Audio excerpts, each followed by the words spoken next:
నమస్కారం, welcome to I dream. ధర్మ మార్గం విత్ విజిత కార్యక్రమానికి స్వాగతం. ప్రస్తుతం మనతో పాటు ఉన్నారు ప్రముఖ ఆధ్యాత్మికవేత్త శ్రీమతి రమాదేవి గారు. ఇప్పుడు అమ్మతో మాట్లాడి మరిన్ని విషయాలు తెలుసుకుందాం. నమస్కారం అమ్మా. నమస్తే అమ్మ. అమ్మ, హనుమంతుడి గురించి మనం ఎంత మాట్లాడుకుంటే మనలో అంత ఉత్సాహం, అంత ధైర్యం కూడా పెరిగిపోతుంది అనిపిస్తూ ఉంటుంది చాలాసార్లు గమనిస్తూ ఉంటే. మరి హనుమంతుడికి సంబంధించిన విశేషమైన రోజులు అంటే హనుమంతుడి విజయోత్సవము, అది కూడా మనం జన్మదినంగానే జరుపుకుంటాము. ఇంకొకటి జన్మదినము. మరి ఇప్పుడు హనుమంతుడి జయంతి రాబోతోంది. ఆ రోజున విశేషంగా ఎటువంటి ఇబ్బందులు ఉన్న వాళ్ళు ఏం చేసుకుంటే బాగుంటుందో, ముఖ్యంగా పరిహారం లాగా ఏమన్నా ఉంటే సూచించండి. హనుమాన్ జయంతి శుభాకాంక్షలు ప్రేక్షకులందరికీ కూడా. మీకు థ్యాంక్ యూ. అలాగే హనుమాన్ జయంతి అది మనం విజయోత్సవం అంటే రావణాసురుని సంహారం చేసి వచ్చి మనం శ్రీరాముడికి పట్టాభిషేకం అవి చేసుకున్న తర్వాత విజయోత్సవం చేసుకున్నది. అది వైశాఖ మాసం బహుళలో వచ్చేదే మనకి హనుమాన్ జయంతి అన్నమాట. అంటే దశమి తిథి ఉంటుంది హనుమాన్ జయంతి చేసుకున్నప్పుడు. హనుమంతుడు జన్మించింది ఈ రోజుననే. మనం ఈ రోజు హనుమంతుల వారు అంటే మనకి శత్రు బాధని మొదలగా దూరం చేస్తాడు. శత్రు బాధ పోగొట్టుకోవడానికి హనుమంతుల వారిని ఎక్కువగా ఆరాధిస్తారు. అలాగే అనారోగ్య సమస్యలు ఎలా వస్తాయి? అనారోగ్య సమస్యలు అంటే మనకి గాలి, భూత, ప్రేత, పిశాచ బాధ ఉంటే కూడా చాలా ఇబ్బందికరంగా ఉంటుంది. ఇలాంటి వాళ్ళు, శని బాధలు ఉన్నవాళ్ళు, శని దశ నడుస్తూ ఉంటుంది కదా, వాళ్ళు ఈ హనుమాన్ జయంతి రోజున హనుమంతుల వారిని ఆరాధిస్తే అద్భుతమైన ఫలితాలు. ఎంత అద్భుతం అంటే హనుమంతుల వారు మనకి చూడటానికి అలా గంభీరంగా కనిపిస్తారు కానీ చాలా ప్రసన్నంగా ఉంటాడు ఆయన. భక్తులకి సులభ ప్రసన్నుడు అనమాట ఆయన. ఎంత అంటే మనము మన తల్లి దగ్గర, తండ్రి దగ్గర ఎలా అడుగుతామో అలా హనుమంతుల వారిని అడిగితే సులభంగా, కొంతమందికి కొద్ది రోజుల్లోనే వాళ్ళకి పరిష్కారం దొరికింది. అలాంటి సందర్భాలు చాలా ఉన్నాయి మనకి. అయితే ఈ రోజున ఏం చేయాలి, ఎలా ఉండాలి, చాలా మందికి ఈ సందేహం వస్తుంది. హనుమాన్ ఆలయాల్లో తప్పకుండా ప్రత్యేకమైన ఆరాధనలు, సింధూరముతో అర్చనలు, సింధూర మొత్తం స్వామివారికి ప్రతిరోజు కూడా సింధూరంతో అలంకరణ చేసి ఉంటారు. అలాగే ఆకు పూజలు అని చేస్తారు తమలపాకులతో.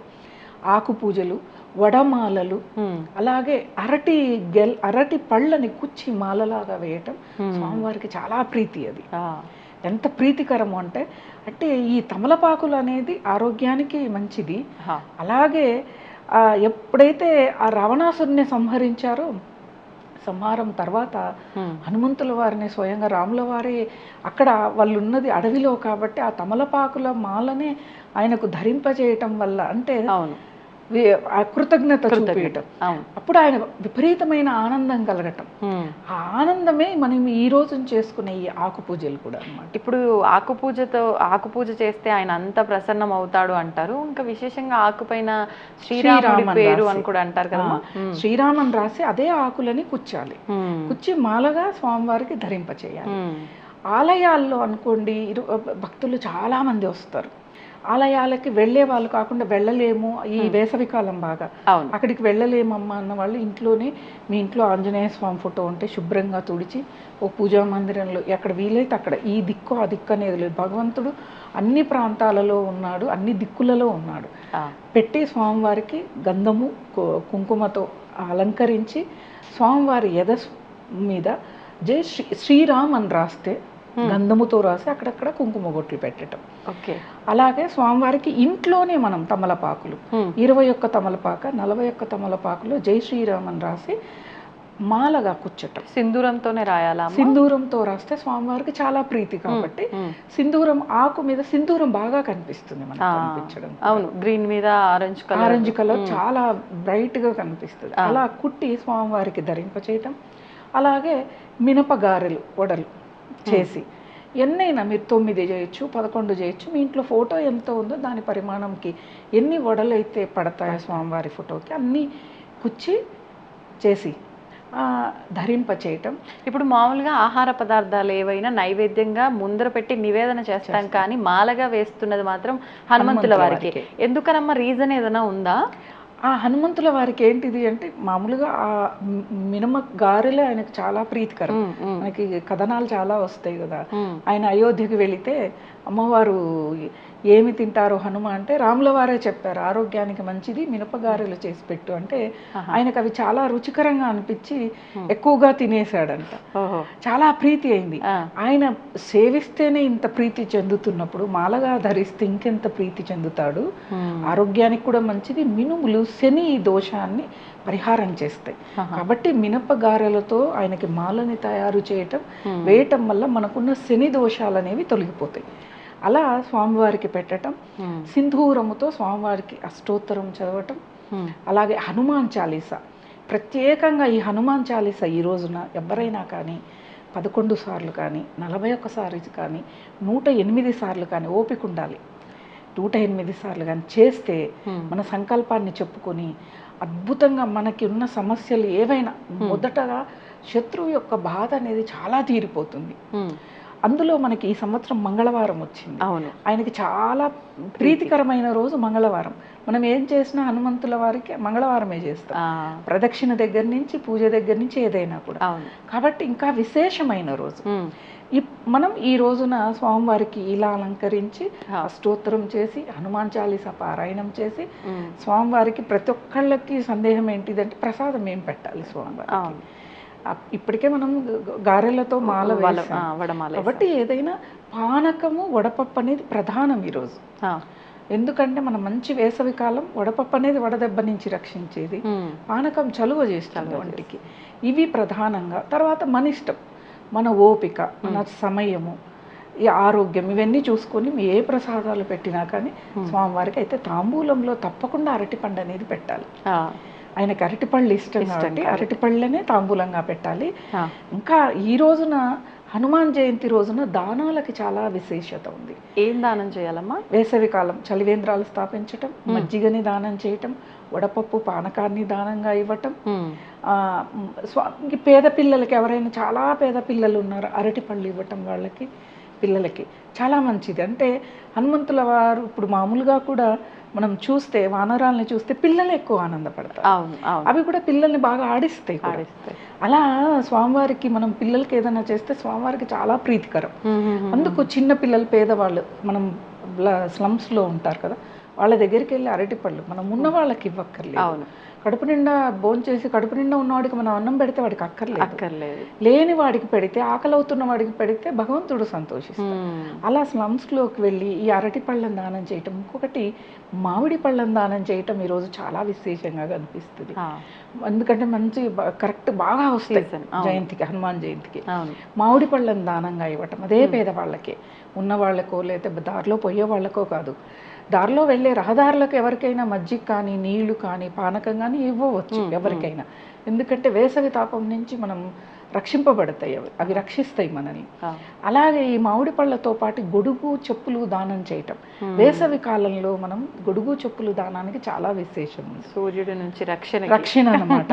అవి సూర్యుడే ప్రసాదించినాయి కాబట్టి అవి వాటిని మరీ పేదవాళ్ళే ఏవైనా దానం అనేది అది ఎవరికి లేదో వాళ్ళకి దానం ఇవ్వాలి. మనం అన్ని ఉన్న వాళ్ళకి దానం ఇస్తే వాడు తీసుకుపోయి ఇంట్లో షెల్ఫ్లో పెట్టే ఉపయోగం ఉండదు, దానివల్ల పుణ్యం ఉండదు, పాపమే వస్తుంది. అపార్థ దానం అంటారు కదా, అంటే అవసరం లేని చోట దానం చేయటం అనేది పనికిరాదు అసలు. అలా మనం ఈ రోజున దాన ధర్మాలకి చాలా ప్రీతి. లేదా ఆలయాలకు వెళ్ళి ఇప్పుడు హనుమంతుల వారి పూజలు చేస్తారు, ఆలయం అంతా కూడా ఇదవుతుంది, సాయంకాలం అలా వెళ్ళి అదంతా అలా శుభ్రం చేయటం అక్కడ సేవ చేయటం, వచ్చిన భక్తులకి అక్కడ ఏదైనా ప్రసాదాలు కానీ పంచడం కానీ, హనుమంతులకు వేసిన మాల ఆకులన్నీ కూడా భక్తులకు పంచుతారు సాయంకాలం, అరటి పళ్ళని పెడతారు, గారెల్ని పెడతారు, ఇవన్నీ సేవ చేయటం, వచ్చిన భక్తులకి పంచటం. ఈ సేవ వలన కూడా మన యొక్క కర్మ అనేది తొలగిపోతుంది, మన జోలికి ఎటువంటి అనారోగ్యం రాదు, ఎటువంటి శత్రుబాధ ఉండదు.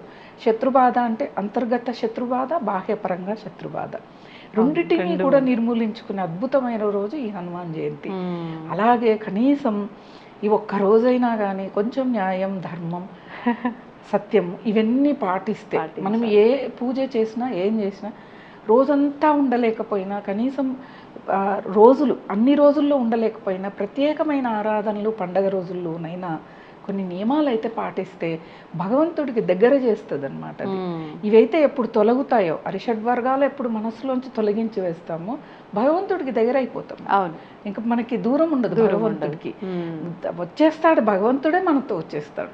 అలాంటిది ఈ రోజున హనుమాన్ అలాగే కొన్ని చోట్ల విజయోత్సవ ర్యాలీలు చేస్తారు. ర్యాలీలు అంటే శోభాయాత్ర జరుగుతాయి. హనుమంతుల వారిని ఊరంతా తిప్పుతారు. చిన్న ఊర్లో అయితే ఒకే హనుమంతుల వారు వస్తారు. మనకి ఇప్పుడు హైదరాబాద్ లాంటి ప్రాంతాల్లో ఏంటంటే అనేక ఆలయాలు ఉన్నాయి కాబట్టి ప్రతి ఆలయం నుంచి శోభాయాత్ర జరుగుతుంది. అవునమ్మా. ఈ శోభాయాత్రలో పాల్గొనటం, ఆ శోభాయాత్రలో పాల్గొన్నప్పుడు కూడా పులిహోర, దద్దోజనం ఇలాంటివి చేస్తూ ఉంటారు. అలాంటి వారికి మనం దాతలమైనా కూడా మన కర్మ తగ్గుతుంది. మనము మీరు వండు ఇస్తారు కదా ఆలయం దగ్గరికి వెళ్ళి 1000 రూపాయలు మా వంతు సహాయం కానీ మన పిల్లల పేరు మీదుగాను, ఎవరైనా అనారోగ్యంగా ఉన్న పిల్లలు, చదువు రాని పిల్లలైనా అధైర్యంగా ఉంటారు కొంతమంది పిల్లలు, అలాంటి వాళ్ళ పేరు మీద మనం ఇస్తే వాళ్ళల్లో ఆ ధైర్యం పోయి ధైర్యం వస్తుంది. అలా సేవ చేయటం ఈ రోజంతా. ఆ శోభాయాత్ర వెంబడి హనుమాన్ నామ స్మరణ చేసుకుంటూ వెళ్ళటం చాలా శుభ ఫలితాలు. ఎందుకు శోభాయాత్రలు చేస్తారు అంటే అందరికీ మంచి జరగాలి. భగవంతుడు అన్ని వీధులు తిరగటం వల్ల భగవంతుడే భక్తుడి దగ్గరికి రావటం. మన ఇంటి ముందుకు వస్తే కొబ్బరికాయ, కర్పూరం తీసుకెళ్ళి మనం స్వామివారికి సమర్పించుకుంటాం, పండు అవన్నీ. భగవంతుడు మన ఇంటి ముందుకు వస్తే ఇంకేముంది, అంతకంటే ఆనందం ఏముంది, అంతకంటే అదృష్టం ఏముంది. అటువంటి శోభాయాత్రలు మనం నిర్వహిస్తారు. హనుమంతుల వారిని ఊరేగించటం, అవన్నీ చేయటం. ప్రధానంగా మనం ఇవన్నీ చేస్తే మనం ఏమీ అడగక్కర్లే. మనకి ఏముందో దోషము, మనకి ఏ కష్టం ఉందో ఆయనే తొలగించేస్తాడు. వెళ్ళి మనం గంట సేపు నిలబడి ఒక లిస్టు రాసి ఆయన దగ్గర పెట్టక్కర్లేదు. ఏం లేదు, నిర్మలమైన మనసుతో ఒక నమస్కారం చేస్తే ఆయనకు తెలిసిపోద్ది. ఆయనే చేసి పెడతాడు. ఆయనే మన చేయి పట్టుకొని లాక్కొని వెళ్తాడు. స్వామివారికే సహాయం చేశాడు, అడగాలి. శ్రీరామచంద్రుడికి సహాయం చేశావు, నేనెంత, నాకు ఇంత సహాయం చేయలేవా అని దీనంగా శరణాగతి పొందుతూ, శరణాగతి చేస్తూ హనుమంతుల వారిని అడగాలి. ప్రదక్షిణలు ఈ రోజున ప్రదక్షిణలు చేసినా చాలా మంచిది. ఎన్ని ప్రదక్షిణలు చేయొచ్చు అంటారమ్మా? కాళ్ళ నొప్పులు ఉన్నోళ్ళు వాళ్ళైతే 3 వరకు చాలు, లేదా 9, 11, 41, 108 ఇలా కూడా ప్రదక్షిణ చేయొచ్చు. అయితే ప్రదక్షిణ చేస్తూ ఇటు చూస్తూనో అటు చూస్తూనో పెన్ను పేపర్ పెట్టుకొని కౌంట్ రాసుకుంటూనో చెయ్యొద్దు. భగవంతుడికి పువ్వులు తీసుకోండి. ఎట్లయినా దేవుడి దగ్గరికి అయితే పువ్వులు, ఒక 108 పువ్వులు, మీరు ఎన్ని ప్రదక్షిణ చేస్తే అన్ని పువ్వులు తీసుకెళ్ళండి. ప్రదక్షిణ అయిపోయాక అక్కడ ఏదో ఒకటి పెట్టుకొని ఆ పువ్వును అక్కడ పెట్టండి. ప్రదక్షిణ అయ్యాక పెట్టాక ఆ పువ్వులన్నీ స్వామివారి పాదాల దగ్గర వేయమంటే వేస్తారు పంతులు గారు. బాగుంది ఆలోచన. ఎప్పుడైనా ప్రదక్షిణ చేయాల్సిన విధానం ఇది. లేదా ఒక్కలు పెట్టుకోవాలి, అంతేకాని శనగలు, పల్లీలు అనేక రకాలుగా స్వామివారి ప్రదక్షిణలు చేసేటప్పుడు, లేదా అదేదో ఇప్పుడు స్లిప్ పేపర్లు వచ్చాయి కౌంట్, అది దీని మీద ఉంటుంది కానీ దృష్టి భగవంతుడి మీద ఉండదు. హనుమాన్ చాలీసానో లేకపోతే హనుమాన్ మంత్రమో, జై హనుమాన్, జై జై హనుమాన్ చాలు, అంతకండి. లేదా జై శ్రీరామ్ అంటే ఆయనకి ఇంకా విపరీతమైన ఆనందం. ఇలా అనుకుంటూ ప్రదక్షిణ చేయాలి. మనం చేస్తున్నప్పుడు హనుమంతుల వారే మన మదిలో మెదలాలి. అంతేకాని వాళ్ళు కనిపించారు, వీళ్ళు కనిపించారు, మన పక్కన నడుస్తూ మన ప్రదక్షిణతో పాటు మాట్లాడితే ప్రదక్షిణకు ఫలితం ఉండదు, చేసినందుకు ఫలితం ఉండదు. భగవన్నామ స్మరణ చేస్తూ నిదానంగా, మనకి పెద్దవాళ్ళు చెప్తారు కదా, నిండు గర్భిణి ఇంత పెద్ద కుండని పట్టుకొని ఎలా అడుగులు వేస్తుంది అంటే అలా ప్రదక్షిణ చేయాలనంట. అడుగులు నిదానంగా, మనం పరిగెడుతూ ఉంటాం అయిపోవాలి అని, అలా కాదు, నిదానంగా చేయాలి. ఎవరైనా నిదానంగా చేస్తుంటే వాళ్ళని తోసి వెళ్ళిపోయే వాళ్ళు కూడా ఉన్నారు. నేనే ఈ మధ్య ఎక్స్పీరియన్స్ చేశా. నన్ను తోసి వెళ్ళిపోయారు. అయ్యో, ఈ చిలుకూరికి వెళ్తే అక్కడ ప్రదక్షిణ చేస్తుంటే జరిగింది. అక్కడ హడావిడే, అది పరుగులే, ప్రదక్షిణలు పరుగులే మొత్తం. ఇక ఎందుకులే అని చెప్పి నేను 3 ప్రదక్షిణలు చేసి కూర్చున్నా. వద్దులే అని చెప్పి అక్కడ కూర్చున్నా. అలా ఎప్పుడు కూడా ప్రదక్షిణ చేయకూడదు, పరిగెత్తి చేయకూడదు. ఇలా చేయాలి నిదానంగా, ఒక అడుగు తీసి ఒక అడుగు. వృద్ధులు ఎవరైనా పిల్లలు పరిగెడుతూ ఉంటే కర్ర పట్టుకొని నిదానంగా ఎక్కడ దోస్తే పడతామా అలా నడవాలి మనం ప్రదక్షిణకి. అలా చేస్తే తప్పకుండా హనుమంతుల వారి యొక్క అనుగ్రహం కలుగుతుంది. భగవన్నామ స్మరణ మొత్తం ఈరోజు శ్రీరామ్ అనుకోండి, ఆయనకు ప్రీతి.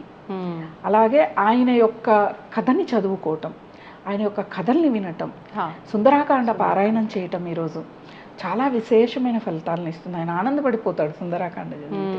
సుందరంగా ఉంటుంది ఆ కాండం మొత్తము కూడా. మనకి కూడా అది వింటుంటే మనసులో తెలియని ఒక ఆనందం, ఒక ఉద్వేగం వస్తుంది. మనం అదే పనిగా ఏదో పుస్తకం తెచ్చి చదవక్కర్లే. మనకు బాగా అన్ని ఛానల్స్లో పెద్దవాళ్ళు రామారావు గారు చదివినవి చెప్పినవి ఉన్నాయి కాబట్టి అవి వింటూ ఆ కథని మనం నెమరు వేసుకుంటే అద్భుతంగా నిజంగా ఫలితాలు ఏంటిది, హనుమంతుల వారు మనతోనే ఉండి పనిచేయిస్తారు. శత్రువుని ఎలా ఎదుర్కోవాలో మనం మదిలో ఉండి ఆయన చెప్తూ ఉంటాడు అనమాట. ఇలా ఎదుర్కోవాలా, ప్రతి పని సులువైపోతుంది మనకు తెలియకుండానే. మన మనసులో ఉన్న ఆందోళన పోతాయి. శత్రుబాధే కదా ఆందోళన కానీ, భయం కానీ, ధైర్యం వస్తుంది. అలాగే దిగులు ఉంటుంది చాలా మందికి. పిల్లలు ఏమవుతారు, ఆస్తులు ఏమవుతాయి, కొంచెం ఆ దిగులుకి ఓ సమస్యకి పరిష్కారం అనేది జరుగుతుంది ఇవి చేయటం వల్ల. అలా సంతోషం అమ్మా. నేనేదో 1-2 అనుకున్నా కానీ చాలా విషయాలు చెప్పారు. ఇప్పుడు ప్రస్తుతం ఉన్న సమస్యలన్నీ కూడా కళ్ళకు కట్టినట్టుగా కనిపించేవి ఇవే. ఆ సమస్యలన్నిటికీ సులువైన మార్గాలు చేసుకుంటే బయటపడిపోతాం. ధన్యవాదాలమ్మా. And for more videos, please subscribe to iDream channel. Subscribe to iDream Media. Please subscribe to iDream. Please subscribe to iDream. Please subscribe iDream. And please subscribe to iDream. For more videos, subscribe to iDream. please like, share and subscribe to the channel. Congratulations, iDream. Subscribe to iDream. Subscribe to iDream. So subscribe to iDream Media. iDream ki iDream team andarki huge congratulations. Please subscribe iDream Media. Please subscribe to iDream. Subscribe iDream. Please subscribe to iDream. iDream అంటే నా కళల channel subscribe చేసుకున్న నోరు తిరుగుతలేదు, మీరైతే గంట గుర్తు కొట్టండి. For more such videos, please subscribe to iDream. Subscribe to iDream. Please subscribe to iDream. Please subscribe iDream Media. Please do subscribe to iDream. Please subscribe to iDream Media. For best entertainment and information, please subscribe iDream. And don't forget to subscribe to iDream.